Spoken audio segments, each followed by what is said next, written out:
Hey everybody, welcome to the show. And today I'm about to jump out of my skin because I've got a delight here. Like I get to interview my Ooh. friend MelindaJoy Mingo, who is the liberator of potential. Come on, y'all. I asked her, what's your title? She said liberator of potential. Not only did she do that, she was like, oh, and we about to pray before we start too. So, so good. And then she's a TEDx speaker, executive coach, professor, and international communication specialist. Melinda Joy, welcome to the show. Thank you, Johnny. I'm glad to be here. Oh man, it's been a long time coming. This should have happened a Uh, long time ago. I know we shouldn't go this long without Nah, being here together. nah, it's good, and we're gonna have to keep it short too. But we're gonna get a lot of good nuggets for people. So Melinda Joy, can you tell me what are you passionate about? Start there. Mm. Yeah, so I'm really passionate about people understanding their value and their worth in life. That is hugely what I'm passionate about. And whatever I do, whether I'm teaching or speaking or training, I am still helping to navigate people into their value and worth of who they are. Yeah. All right. Now, how did you come into that passion and that calling? I really believe that I came into it um, from some of my life's experiences because I don't believe that whatever we do, every assignment in life is tied to what we've experienced. But I was bullied a lot growing up in inner city Chicago. And because of a lot of family circumstances, I won't go into all of them, but I allow people to always edit and proofread my identity. Yeah. Come on. Always always allow people to edit. You're not good enough. You're smart enough for this, but you need to not go into that field. Or who's your daddy, Melinda Joy? I'm like, I don't know, I've never seen him, so I have no idea. Or either you growing up in this place here, so you ain't gonna never make it out of this here, you're gonna be another statistic. And so I think that in the midst of that, I grew up, I didn't come out of that automatically, Johnny. I grew up with this misinterpretation of who I am. That's what I would Yeah. say. I Yeah. had a misinterpretation of myself. And it wasn't because of what everybody called me, it's what I choose to answer to. And Yeah. so in the midst of that, I just had such a flawed perspective of myself and all. And I really believe, so for me, my faith and coming to know my faith in God is hugely important, to me. And I do know that turnaround that happened in my life when I accepted God into my life to lead me, it what it brought to me, Johnny, was this awareness that it's not just you, Melinda Joy, just always trying to fit into a narrative that other people have created for you. Men and women, it doesn't matter. Doesn't Yeah. matter what you've accomplished. We've got people sitting in Wall Street who are misinterpreted in their identity because they wanted to be a barista at Starbucks. Yeah. Yeah. Honestly, but they wouldn't do it because people are like, you'll Yeah. lose if you do it. I'm just being Yeah. honest. And Yeah. so Yeah. Yeah. so I just think again, Oh, just some of my pressure. experiences, yeah, the pressure, but also I just believe it's just a passion and it's a love, and I believe it's an assignment too that I'm walking in. Well, I've experienced your assignment, man. You have spoken life to me. So I've been in rooms with Dr. Melinda Joy. I've gotten to hear her present. She's gotten to hear me present, and we've just had some rich fellowship in between those things. And what I've noticed about you is the way that people respond in your presence. I Mm, describe it as a healing presence. wow. I've experienced a healing presence from you, Thank you. being with somebody, and it's not even everything you say and how you say it. It's There's a sense that this person really loves me and really wants me to grow into my full potential. Like I feel that. Like Mm, I authentically feel that wow. when I'm in your presence. Uh, Wow. Thank you. yeah, and so I believe that when you say That's assignment. that's very kind of you. Thank you. Yeah, yeah. Now, where does that come from? Right? How is that going before you said a word? Like what is your secret, or is there a secret? My secret sauce. You know what? You know what? I've come to the place of just being who I am, and then I've also I've created a vision statement for my mission statement for my life too. So my mission statement is not based on how many more degrees I accomplish, etc. My mission statement is that whenever I enter a room or with the person right in front of me, I always want to leave them with an aroma of kindness and compassion that maybe they didn't have before. I want my presence to be that. I don't even have to say anything, but that's what I want. If I can be known for that, then I'm happy. Well, yeah. Well, I think that you are known for that, and I think, man, I just I praise God for you. Um, so, who are you drawn to? Like in that calling, you just said you have a mission statement for your life. So let's circle that for a second. How many of us have taken a second, or more than a second, to actually like get the download from God and commune with God over, hey, what's your mission for my life? Like there's some power in that too for anybody listening, like to spend that time with the Father. Um, you know, but yeah, my question is, you know, for with that mission statement for your life, who are you drawn to the most? Who do you find yourself drawn to and having a heart for in the world? Yeah, that's a really good question too. And I'm not, and my answer is going to seem like so simple, but I'm drawn to everyone. And so what I mean is that, when I'm teaching as a college professor, I'm drawn to my students, not just with the information that I'm going to give to them, but I'm seriously interested about their life. And that's why they stay after class. Hey, professor, can I get some time with you? This is going on when I'm with somebody who's homeless sitting in the alley of a 7-Eleven. I'm drawn to them.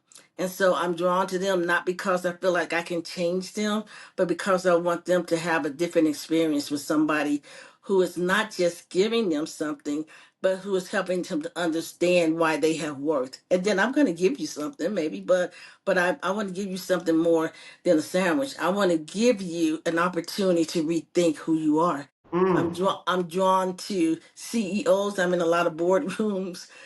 Hey Johnny, did I ever tell you that I used to work at that I was at Wall Street in New York for a while? No, And I did not know that.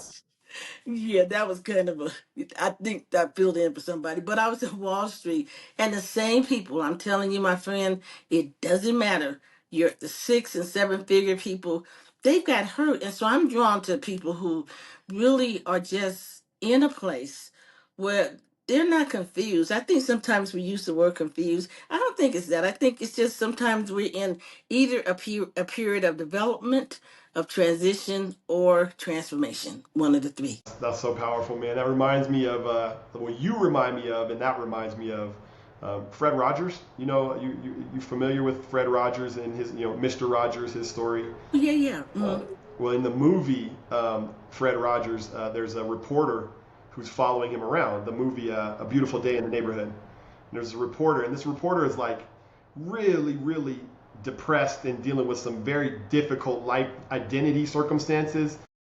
And he kind of just, you know, at first he just wants to debunk this guy, right? Like he's like, yeah, this too good. This dude's too good to be true. Like, come on, I'm gonna find the real dirt. Like, I'm gonna find the real stuff.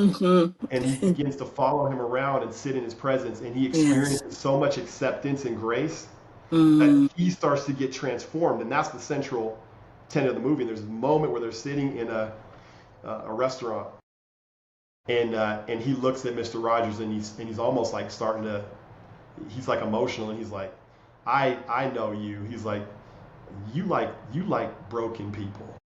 You mm, like to sit with, yes. you're drawn to broken people. And Mr. Rogers looks at him and says, I don't think you're broken. And then this dude, like, just they start to have a conversation. This dude just breaks. He just breaks. You know? Like, but that scene, like, I'm almost Mhm, crying right now. Like, that scene makes me mhm. cry because it's like, Yeah. that's that's that's who I want to be, Yes. right? Yeah. Yeah. Me That's too, Johnny. that's who I see in you, right? Like, gosh, man, people just crying with you because they're like, oh, it ain't even what you said. It's like Mm, something mm. about your presence, right? Wow. Yeah, and I think some of it too, Johnny, is that I have a statement. I think you've heard it before. I always say that our pain has a mission attached to it. And I've gone through a lot. I don't have time on here, but you know some of my story. And people, we look at people and we can't look at people and know what they've experienced because there's this song, you don't look like what you've been through or you don't look like what you're going through.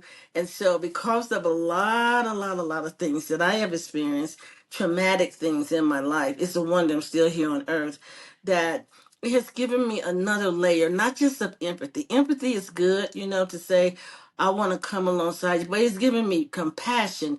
And compassion means that I want to help you, well, come alongside you in your pain. Not just come alongside you when you're doing good and you got a TED Talk, MJ, and you have a book, but all that, Johnny, even my book that I wrote, I'm a national author, but I wrote it when I was homeless, sleeping in my car in a Walmart parking lot here in Man, Colorado Springs, hadn't man, taken a shower in 2 weeks, you sitting better up preach. with all my degrees, PhD all the way back, tucked away in a blanket in the trunk of my car and writing a book. And I was like, I can't do it. I can't do it. I am such a failure and all. And it's like, this is the time you write the book, MJ. You write it while you've had a situational thing happen and people will judge you and you got all these degrees. Why are you homeless? I'm homeless because I went through the death of a spouse that left me homeless. And now I'm sleeping in my car. And what I understand is that the same value that people want to say, oh, MelindaJoy, she produced. I'm like, I'm not what I produce. I am who I am. Mm, come on, y'all listening? I know somebody heard that. Oh man. Oh my goodness, what a beautiful story. What's the what's the name of your book? It's titled The Colors of Culture, The Beauty of Diverse Friendships. You can get it anywhere, online, Barnes and Nobles, Amazon. But if I could say this really quickly, Johnny, because that, Yeah, I'll but say I it. have to say this about that book, you all, that, sometimes we write books and then sometimes we write manifestos. So a manifesto is different because now it's saying, I'm living this thing while I'm writing it. I'm not writing something afterwards. And I tell you, in that book, basically all I talk about is don't miss the opportunities of people that don't look like us, don't smell like us, don't miss the opportunity of the gift. And I talk about a homeless person and a wealthy person sitting together at a coffee shop having more in common than they do different. Ah, come on and preach it, man. You're about crossing the boundaries that would seek to Hmm. divide us. Yes, because too many of them. You've heard it. You know this here. One person's ceiling is another person's floor. That's right. Mm-hmm. Man. All right, just so y'all know, she's full of things like that. Like she has sayings like that. One person's ceiling's another person's floor. It's I like got a always lot of you stuff. pull a little gold nugget out. Here you That's go. right. Here's I got another a one. lot of Here's stuff. another one. I'll scatter a bunch of them over Scattered a here. bunch of value nuggets. I call them value nuggets. Yeah. So it's so good. Now let me ask you for a clarification. You made a distinction between empathy and compassion. And it sounds like it's an important distinction. So can you draw that out a little bit so people understand empathy's good, compassion's better. It sounds like that's what you were saying. Yeah, yes. Empathy is great. It's empathy is I feel for you. I'm sorry you're going through that. I wish I could put myself in your shoes. That's empathy. But here's compassion. Compassion is I can't put myself in your shoes because you got shoes that were put on you that you don't even want on you. I can't put myself in your shoes because you have shoes that you want to take off, but nobody's helping you taking them off. Take them off. I want to put myself in your shoes, but the reason why I can't is because your shoes were given to you by somebody who didn't know who you were. But compassion says, let me come alongside and suffer with you. So not just let me pray for you. What do you need today? You need a piece of chicken from Chester Chickens, King Supers. I want to now to suffer with. Compassion means to suffer with. Mm, Empathy means to feel with. So we can feel with people, feel their sorrow, but compassion says, let me come and sit with you. Let me sit with you and let me listen to you. Not coming to give you an answer. Let me come and let you know you're worth me sitting beside you. mm. So to some degree, I think there's an emphasis on action on the Mm-hmm. compassion side, right? There's Mm-hmm. feeling on the empathy side, and that's good. Mm-hmm. Yeah. There's feeling paired with action on the compassion side. That's better. Mm-hmm. Yeah, because you have both. Because if you don't have empathy and feeling for someone, you're not going to want to come along and sit beside someone. You're just not going to. And that's why there's people who had a perspective of me that you're a doctor. Your name is Dr. MelindaJoy Mingo. So you're not struggling. You're making this amount of money. You're doing this here. And they didn't come alongside me to follow me and see that I was sleeping in a car, that I was in a pay by the week motel. And so letting go of shame, that don't allow the instances in life and circumstances to define you, and trying to edit that in front of people. Yes. Oh man, there's so many. In this short time we've been together, there are so many gold nuggets that a person could dig into, and I think also just enter into, right? Like this is a presence. This is Dr. MelindaJoy Mingo. This is a presence. I've been in her presence, right? I've got to experience that, but now you're getting to experience that to some degree through this interview. Thank you The for having compassion me. and the healing. Well, I have one more question for you before we go, so we've got a little bit more time. Um, what's your? I always ask this question. Do you have a? It's called Big Dream Little Goal, right? And so big. What's a big dream, or what's a little goal, or you can do both. But big dream, little goal is kind of how we're going to end the time. My big dream is that I could travel the world to all of the continents except Antarctica. I'm not really want to go in there, but to travel all over the world, all the continents, and that I can go into every city, every village, every hut. I can go to tribal places. I can sit in Papua New Guinea. I can go to Vanuatu, the island right next to the Fiji Islands. I can go back to the Bronx, wherever, and that I can still help people understand the value, worth, and dignity of every person. Come on, I know y'all. Did y'all hear that? That's a dream. There we go, man. Gosh, that's you're swinging for the fences with that one. That's what I really, honestly, I really do. I want to do that. I want to travel. I don't want to be a motivational speaker. I want to be a value keeper. Right. You want to travel the world and sit with people Mm-hmm. and, you know, I communicate do. presence and words and being that this person has value so that they can plant that seed in their own heart and be transformed, right? Because that's the result, man. Sometimes it takes knowing somebody loves you to be able to be transformed, right? Ooh, come on now. Yeah. Say that. And I can say this like in 30 seconds. I did that a few years ago. I took off. I was in a place of transition. And I took off and I traveled around the world. I went to Ethiopia. I worked at a student to AIDS clinic. Went to Kenya, all these, and I teach in Vietnam. And what Yep. did I come away with? The same thing. Yep. People are people. People are people. So anybody watching this, man, if you want to send this woman around the world Yes. to go sit with people and communicate Yes. love and value and worth and dignity on every continent, that's the lady to do that for. And I'll send pictures back too. She'll send you pictures. I'm sure she'll tell you everything you want to know about it. But man, I pray the Lord gives you that gift more and more in your life to be able to go and do that. And thank you, Dr. MelindaJoy. Thank you for being with us today. I appreciate you taking the time. Thank you. Thank you for having me. It's both ways, honestly. Thank you. It's a blessing. And anybody that made it with us to this point, thank you for joining us for this episode. And I hope you were blessed by it. I know you were blessed by it if you actually sat with us. And so have a good day and enjoy the rest of your day. Bye, everybody.